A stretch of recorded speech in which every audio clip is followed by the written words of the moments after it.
ഡാ കുട്ടാ, നമുക്കിന്ന് കിടിലൻ പരിപ്പ് കറി ഉണ്ടാക്കിയാലോ? അതിനാദ്യം ഉണ്ടല്ലോട് കുട്ടാ. പരിപ്പെടുക്കണം.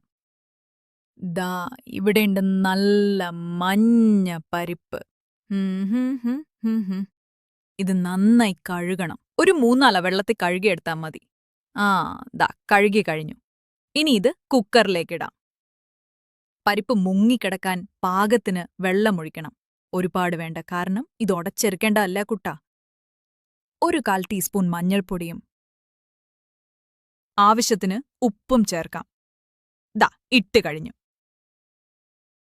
ഇനി അടച്ച് ഒരു 3 വിസിൽ വരുന്നതുവരെ കാത്തിരിക്കാം.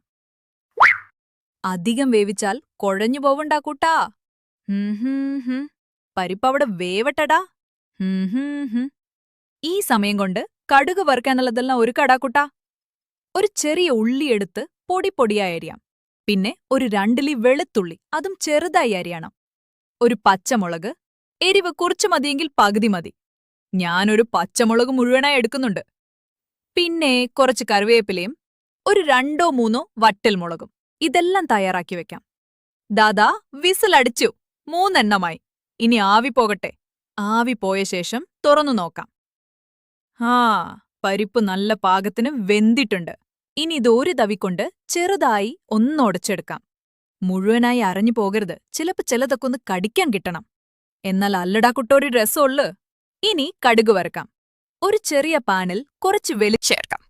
അതിലേക്ക് നമ്മൾ അരിഞ്ഞുവെച്ച ചെറിയ ഉള്ളി, വെളുത്തുള്ളി, പച്ചമുളക് എന്നിവ ചേർത്ത് നന്നായി വഴറ്റണം. ഉള്ളി നല്ല സ്വർണ്ണ നിറമാകുന്നതുവരെ വഴറ്റണം. അതാണ് അതിന്റെ സ്വാദ്. ഒരുപാട് കരിഞ്ഞു പോകരുത്. ആഹാ, ഉള്ളി നല്ല പാകത്തിന് വഴന്നു. ഇനി ഇത് നേരെ വെന്ത പരിപ്പിലേക്ക് ഒഴിക്കാം. ശ്രദ്ധിച്ച് ചെയ്യണടാ കുട്ടാ, ചൂടാണ് ട്ടോ. എന്നിടത്തെല്ലോടാ കുട്ടാ, നന്നായി ഇളക്കി യോജിപ്പിക്കാം. ഉപ്പ് പാകത്തിനുണ്ടോ എന്ന് നോക്കാം. കുറവുണ്ടെങ്കിൽ കുറച്ചുകൂടി ചേർക്കാം. ഉപ്പ് പാകമാണ്. മണം, അയ്യോ എന്തൊരു നല്ല മണം! ഡാ, നമ്മുടെ സ്വാദിഷ്ടമായ പരിപ്പ് കറി തയ്യാർ. വളരെ എളുപ്പമല്ലേ ഇതുണ്ടാക്കാൻ? ഇനി ചൂട് ചോറും പരിപ്പ് കറിയും കഴിച്ചോട്ടോടാ കുട്ടാ.